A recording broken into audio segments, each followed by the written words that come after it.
السلام عليكم متابعين عزيز وخوشي صلاة ورحمتي خداي بربرج بسرتان مام سي اسماعيل صباح امرك اللي خدمتانم مورون كردنوي بابتي شي جرينج لرزماني كردي بولي دي امدي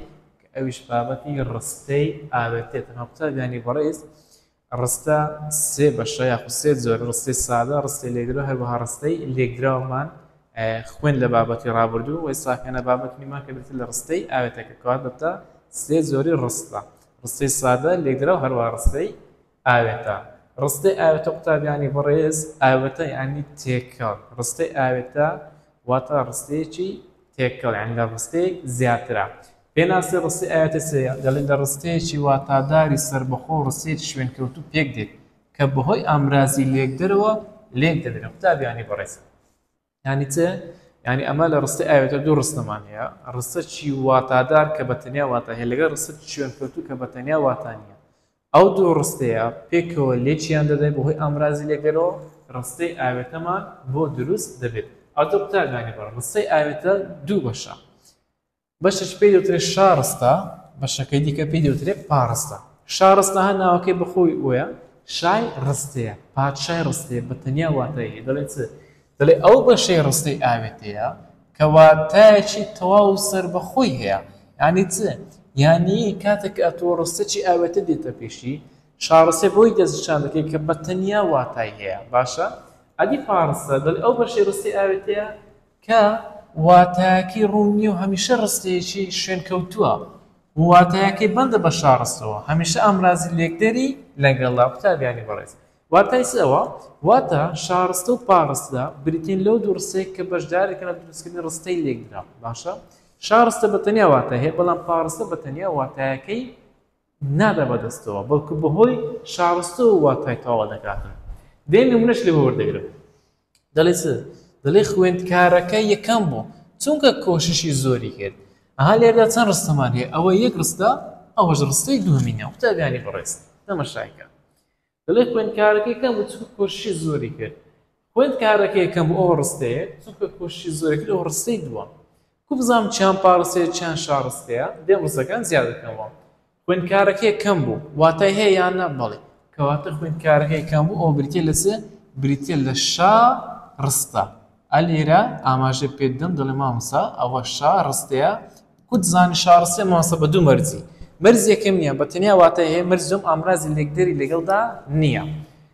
أو زار استكيد إنه تسونك كوشي زوري كرد تسونك كوشي زوري كرد يعني حتى سبيني بتقولن تسونك كوشي زوري كرد تسونك كوشي زوري كرد هذاكي نقصتاني قلواتا كي هي كم قلتي قلواتا كي داهية كواتا بتنيا واتا نادا بدستوا بل كده بيرستيج كله بزيادة أو زواتا دا بدستوا أو بيناسي فارسية كواتا تسونك كوشي زوري كرد ريتيلسي بريتين لبا رستا هروها تسونكش دبيتا امراضي ليدر وصر ببارستي اقدار با هميشه امراضي ليدر لرستا اياتا صر ببارستي او زارا دلك كهاتي بو مالمان كتابكم بو بهينا ورا بخط فكر لما ناكان ينبو زين چان شارستي چان بارستي كهاتي بو مالمان كتابكم بو بهينا كهاتي بو مالمان كهاتي بو مالمان س تاوكري نيه واتا اشتاونا دا بدستو كواتا أو بشر بيدوتري رسطة يعني الشرني شارصة بكوتا السرطة يام كوتا زي كان عندك وري أو زار كتابة كم بو بهنا كتابة كم بو بهنا واتاش طاي هي يعني تو كتابة بو بهنا كواتا لير دا مادم بتنيا واتاي هي دلهم أو بريتيلسي أو كسكا بريتيلا شا رسطة أو زار دلسي دلتا آرت نريجي شيريني ناتيجي زانا چانيان بتنيا واتاي چانيان بتنيا واتاينيا تا آرق نريجيت تا آرق نريجيت سي نقصتاني هلواتاي كواتا اوش ديسانو بارسي او يكساني يعني بارسي شيريني ناسيجيت يعني تو شيريني ناسيجيت كواتا ليرة دا او بتنيا واتاي دلات كواتا اوش بريتلا شارستا ليرة دا لو سيرسي بشا كسكا شارسيا بشا شينكا رنگ شينكا بريتلا سي بريتلا بارستا كواتا ليردا لبما رومبوا شارستا و بارستا بريتين لو دو بشكل رستي آيوتا دا هيتمان هروها شارستا بتنيا واتا هيتسك شاي رستي بارشاي رستيا بلان بارستا هرگيز بتنيا واتاي نادا بەدەستەوە بەڵکو پێویستی بە تەواوکەرێکە کە بریتێ لە شارستە ئینجا واتایەکەی تەواو دەبێتن. ئەو نمونەی لێ باس ناکەم دوای دەگەڕێمەوە سەری ئینشاءڵڵا. تێبینی دەڵێ شارستە هەندێک جار دەبێتە دوو کەرت. کەرتێک لە سەرەتا دێت و کەرتەکەی تری دەکەوێتە کۆتایی وەکو ئەو نمونەی سەرەوە. قوتابیانی بەڕێز ئەگەر زەین دێ لەو نمونە شین و کەسکانە خوێندکارەکەی کەم و کاتمە وەڵام تا ئارە نەڕژی لەو سێ نمونەی ئەو سێ لەو سێ نمونەیە بەشەکەی یەکەم لێرە شارستەیە بەشەکەی دیکە پاڕستەیە. لێرە بەشەکەی دیکە پاڕستەیە ئێرەش پاڕستەیە ئێرە شارستی ئێرە شارستەیە. یعنی ڕستە یەکەم شارستەیە ڕستەی دووەم پاڕستەیە. ڕستە یەکەم پاڕستەیە ڕستەی یەکەم شارستەیە. ڕستە یەکەم پاڕستەیە ڕستەی دووەم شارستەیە. باشە؟ بەڵام حاڵەتمان هەیە شارستە دەبێتە دوو کەرتێک. تەماشایکە بۆ نوێ دەڵێ دەڵێ ئەو هۆزانێک و تە ژبەرکردین گەلێک خۆشن. یعنی ئەو هۆنراوانێک کە تۆ لە بەردکردن زۆر خۆشن. تەماشایکە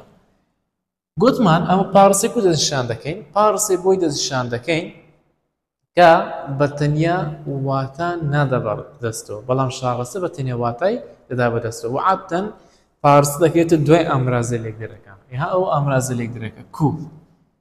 کو تەژبەرکردین کو تەژبەرکردین ئەو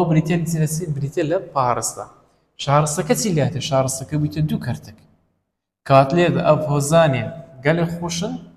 یعنی ئەم هۆنراوانە گەلە خۆشن ئەو هۆزانێن گەلە خۆشن ئەو بریتێ لە شارستە ئەو هۆزانێن گەلە خۆشن بریتێ لە شارستە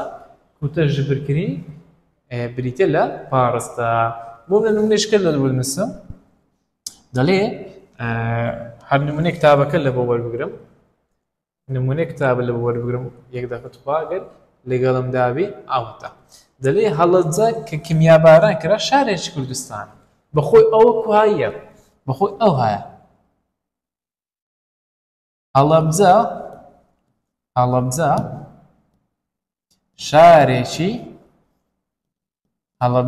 شارێکی کوردستانە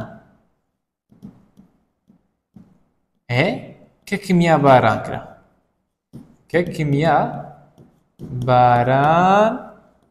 کرا بەخۆی بەو شێوەیە باشە. بەڵام لێرەدا شارستەکە بۆتە دوو کەرتێک بۆ ئەوەی ئاسانتر لە بۆ دەربڕین و بەیانکردن و تێگەیاندنی بەرامبەرەکەی خۆی. هەستا چۆنمان دەربڕیوە دەڵێن هەڵەبجە شارێکی کوردستانە کە کیمیاباران کرا بەڵام چۆنمان دەربڕیوە گوتیتمان هەڵەبجە کە کیمیاباران کرا شارێکی کوردستانە. لێرەدا ئەو بەشەی یەکەم لەگەڵ بەشەکەی پاشی فارزەی دەبێتە شارستە ئەوەی دەمێنێت و دەبێتە پارستە. پارسەکەی دڵان بۆ دەستشان دەکەی یان ئەوە ئامرازی لێکدەری لەگەڵدا هەیە یان بەتەنیا واتای نییە تاوان هەردووشی دەی پێک و هەوی ئەو ئامرازە لێکدەرەکەیە کە کیمیاباران کرا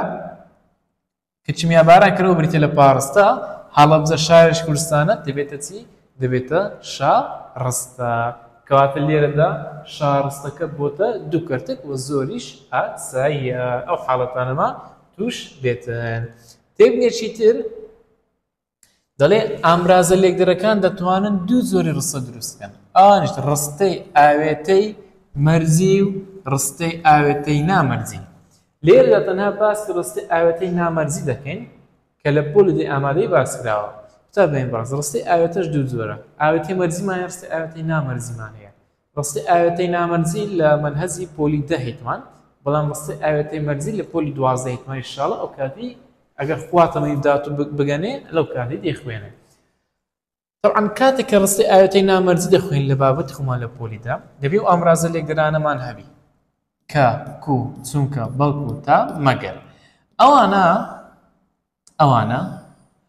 ئەوانە دەتوان ڕستەی ئاوێتەی نامەرزی لە بۆ تو دروست بکەن. دەتوانین بەهۆی ئەو ئامرازانەوە ڕستەی ئاوێتەی نامەرزی لە ڕستەی لێکدراویش زیاد بکەیت کە ئەو ئامرازانێک کە لێرە هەیتمان لە ڕستەی ئاوێتەی